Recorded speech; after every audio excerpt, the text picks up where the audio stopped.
Halo semua, selamat datang di YouTube channel Kumparan. 2021 bisa dibilang jadi tahunnya low MPV. Kehadiran mobil ini tuh sebenarnya nggak ada yang nyangka ya, karena bisa dibilang semua orang saat itu fokus sama si rivalnya itu. Tapi ya, kemunculan ini benar-benar mengejutkan dan kalau menurut gue sih wajar ya. Bisa jadi ini jadi strategi Mitsubishi untuk ngebendung si rivalnya itu. Momentumnya juga pas dengan regulasi pemerintah yang baru, yaitu pajak PPNBM yang berbasis emisi. Jadi untuk menyesuaikan supaya emisinya jadi kecil, supaya bisa dapat pajak yang ringan yaitu 15%, maka Mitsubishi melakukan beberapa ubahan baik itu dalam hal teknis atau penyematan fitur-fitur baru yang bisa membuat efisiensi bahan bakar dan emisi gas buangnya jadi lebih kecil. Nah, selain ubahan di sisi teknis atau fitur, si Xpander ini juga dia walaupun sebutannya facelift, tapi bisa dibilang facelift rasa all new. Karena dia benar-benar berubah banget. Dari segi tampilannya, seperti yang teman-teman lihat, dia ini udah berubah total.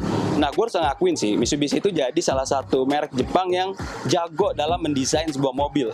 Karena desainnya dia ini berbeda dari mobil-mobil low MPV di kelasnya, bahkan ketika dia pertama kali meluncur 2017, desainnya ini benar-benar mencuri perhatian itu ya. Nah, ubahan di eksteriornya ini juga cukup signifikan ya. Jadi walaupun facelift, dia benar-benar berubah banget. Grillnya, kalau yang sebelumnya itu kan dia pakai warna-warna silver, warna-warna arah ke arah chrome itu, sekarang berubah banget. Dia lebih simple, lebih elegan, lebih mewah. Di sini dia pakai warna black piano, tidak ada unsur chrome. Unsur chrome hanya ada di sisi samping yang di sisi untuk nge-cover lampunya. Desain dynamic shield tetap dia pertahankan di mobil ini. Dan yang unik dan kerennya lagi itu ada di bagian lampunya nih. Dia menghadirkan desain lampu yang berbeda. Kalau kebanyakan kan orang mungkin desainnya itu konservatif ya, lampunya ya bulat, kotak atau persegi panjang gitu ya, ramping. Dia ini bentuk desain lampunya itu T-shape, jadi seperti huruf T tapi kebalik. Nah, ini keren sih, jadi ciri khas tersendiri juga. Selain itu, bahan lain juga di bagian depan ini ada di bagian bumper bawah nih, di bagian underguard. Nah, desainnya ini kalau dibanding yang sebelumnya, di sini tuh jadi lebih tegas. Selain di bagian depan, ubahan juga ada di bagian samping ini. Pertama dari velgnya, dia udah pakai desain baru yang menurut gua keren. Desainnya itu two tone, dia juga pakai warnanya kombinasi antara hitam dan silver atau arah-arah chrome gitu. Ukurannya ini 205/55 ring 17. Enggak cuman velgnya yang baru, seperti yang tadi gua bilang, karena dia berusaha untuk menampilkan desain yang bongsor itu, yang besar, yang tinggi.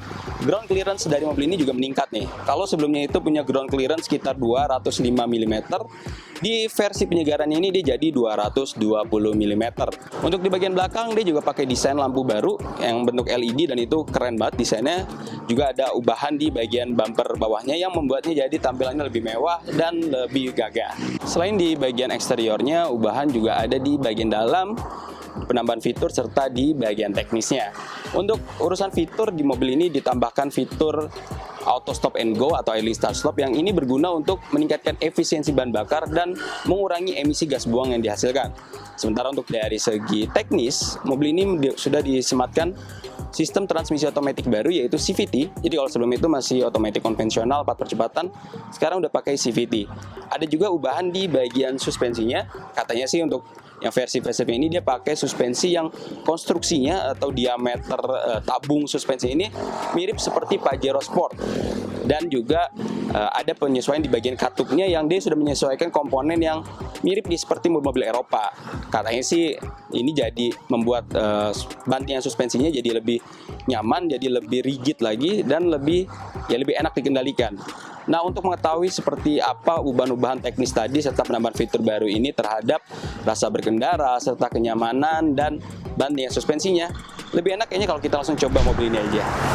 Sebelum melakukan perjalanan menuju Sentul Bogor, gue pun menyempatkan diri mampir di salah satu SPBU untuk melakukan pengisian bahan bakar guna menghitung konsumsi bahan bakar dari New Xpander ini dengan metode full to full.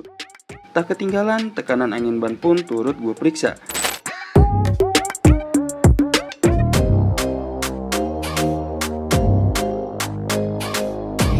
Sejauh ini sih di jalan tol itu dari CVT-nya memang jadi jauh lebih nyaman karena tidak ada perpindahan gigi yang seperti matic konvensional gitu ya. Dia jadi jauh lebih smooth, dan yang bikin gue takjub, tenaganya juga sangat baik ya. Jadi ketika kita menginjak pedal gas, biasanya karakter CVT itu kan ketika kita bejek pedal gasnya itu agak cenderung lama ya, dia tidak bisa langsung narik gitu ya, kita perlu smooth turun. Nah tapi di expander ini begitu kita bejek dia langsung bisa narik. Jadi CVT-nya sih menurut gue sangat enak ya sejauh ini, sangat baik untuk responsifnya. Dan untuk bandingan suspensi secara garis besar sih menurut gue masih nyaman sama seperti sebelumnya, cuman memang ada karakter yang berbeda sedikit. Kalau yang lama itu kan dia lebih cenderung mengayun bandingan suspensi bagian belakangnya. Kalau di sini dia lebih meredam gitu, lebih rigid, jadi jauh lebih, emang agak sedikit keras tapi bukan yang keras benar-benar keras gitu ya, masih sangat nyaman. Dan positifnya dari segi handling ketika kita di kecepatan agak tinggi atau mungkin kita menemui jalan bergelombang, dia jadi jauh lebih asik gitu, jadi jauh lebih pas. Apalagi harusnya mungkin kalau diisi penuh ini akan jadi lebih stabil ya, jadi jauh lebih enak. Selebihnya sih tidak ada yang berbeda untuk rasa berkendara dari expander ini, dia tetap asik, dia diajak bermanuver. Itu juga untuk pengeremannya juga sangat responsif. Ya memang dari segi improvisasi di bagian transmisi ini terasa banget. Dari segi perpindahan gigi jadi jauh lebih halus karena di CVT tidak ada perpindahan gigi seperti konvensional. Dan untuk bicara konsumsi bahan bakar untuk sampai saat ini ya, itu konsumsi bahan bakarnya sudah mencatatkan angka 14,2 km per liter. Ini dengan catatan gaya berkendara gue itu normal, artinya sesekali macet, sesekali stop and go, tapi sesekali juga gue bejek gitu, sesekali gue ngebut gitu. Nah sekarang nih seperti saat ini kita akan macet-macetan di depan, mungkin nanti konsumsi bahan bakarnya akan berbeda lagi, akan berubah lagi. Nah kalau gitu ikuti terus perjalanan gue sampai nanti di kawasan Sentul. Di sini kondisi tanjakannya terbilang curam, dan jalanannya pun cukup sempit serta berkelok-kelok. Sejauh ini memang tidak ada masalah yang berarti dari transmisi CVT ini dan penggerak roda depannya. Meskipun memang beberapa kali ketika mobil terasa kurang torsi, itu transmisi CVT agak berasa ngeden, tapi masih bisa ditoleransi. Dan sampai ke atas pun mobil tidak ada masalah, artinya masih mampu melalui berbagai tanjakan tersebut. Akhirnya selesai sudah pengujian gue terhadap New Mitsubishi Expander ini. Tadi gue sudah melakukan perjalanan. Pertama tuh gue berangkat dari kawasan Slipi, Manggisan, Jakarta Barat. Gue ngisi bensin di sana, lalu gue ke Bekasi, dan akhirnya tadi juga sudah melalui ke Sentul, ke titik atau kilometer 0. Gue melakukan uji tanjakan di sana dan hasilnya juga cukup baik. Nah, untuk konsumsi bahan bakar dengan penggunaan transmisi CVT ini, hasil yang didapatkan dengan jarak tempuh 106,2 km, itu di MID konsumsi bahan bakarnya 14,7 km per liter. Sementara untuk metode full to full, tadi gue ngisi lagi di SPBU Sentul, itu ngisi sekitar 7,12 liter.